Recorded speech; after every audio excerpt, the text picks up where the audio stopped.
ఇక రేపటి నుంచి తెలంగాణ అసెంబ్లీ సమావేశాలైతే ప్రారంభం కాబోతున్నాయి. ఇక కాళేశ్వరంపై పీసీ ఘోష్ కమిషన్ అందించేందుకు నివేదికను సభలో ప్రవేశపెట్టేందుకు ప్రభుత్వం సిద్ధమవుతూ ఉంటే తగినంత సమయం ఇవ్వాలి.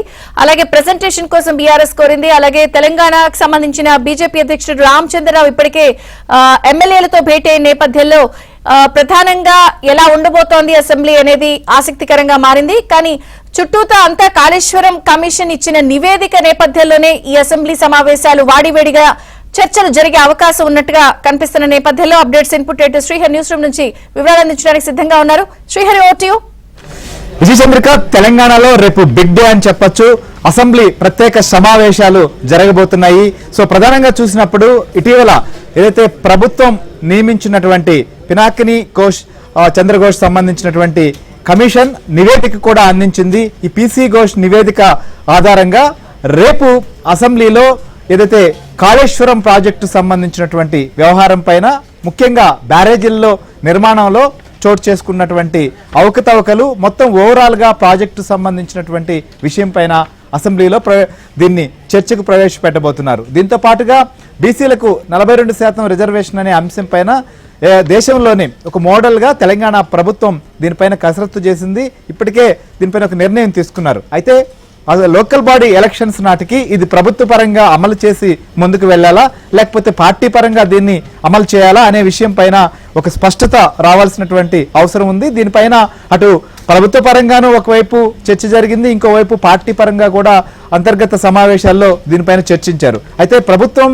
వైపు నుంచే దీన్ని అమలు చేస్తే బాగుంటుందనేటువంటి మెజారిటీ అభిప్రాయాలు కావచ్చు, లేదా పార్టీలో కూడా వస్తున్నటువంటి అభిప్రాయాలు, వీటన్నిటినీ పరిగణలోకి తీసుకున్న తర్వాత దీనిపైన ఒక నిర్ణయం అయితే తీసుకునే అవకాశాలు మనకు కనిపిస్తున్నాయి.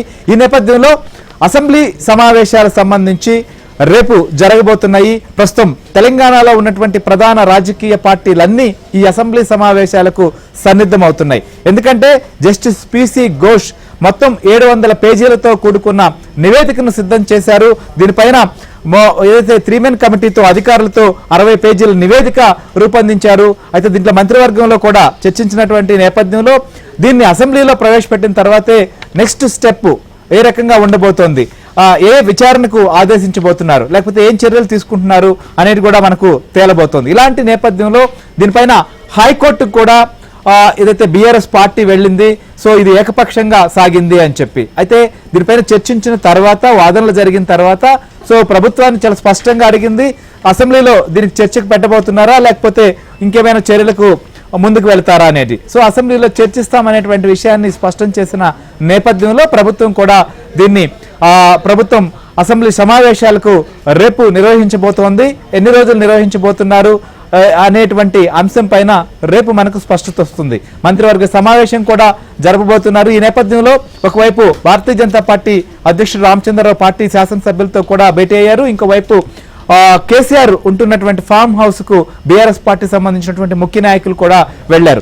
ఒకవైపు వరదలు సంబంధించినటువంటి సమస్యల పైన అధికారులతో, మంత్రులతో సమీక్షిస్తున్నటువంటి ముఖ్యమంత్రి రేవంత్ రెడ్డి సో రేపు అసెంబ్లీ సమావేశాల్లో వ్యవహరించాల్సిన వ్యూహం కావచ్చు, ఎలా ముందుకు వెళ్లాలనే దానిపైన కూడా కసరత్తు చేస్తున్నారు. సో ఈ నేపథ్యంలో ఎలా ఉండబోతోంది, రేపు బీఆర్ఎస్ సంబంధించి సమావేశానికి ఎవరెవరు హాజరవుతారు, కేసీఆర్ అసెంబ్లీ సమావేశాలకు రాబోతున్నారా, కాళేశ్వరం నివేదిక పైన చర్చకు ఆయన సిద్ధమవుతున్నారా, లేకపోతే ఎవరు చర్చించబోతున్నారు, ఇవన్నీ సంబంధించినటువంటి అంశాలపైన పార్టీల వ్యూహం ఎలా ఉంది, వారు అంతర్గతంగా ఏమనుకుంటున్నారు,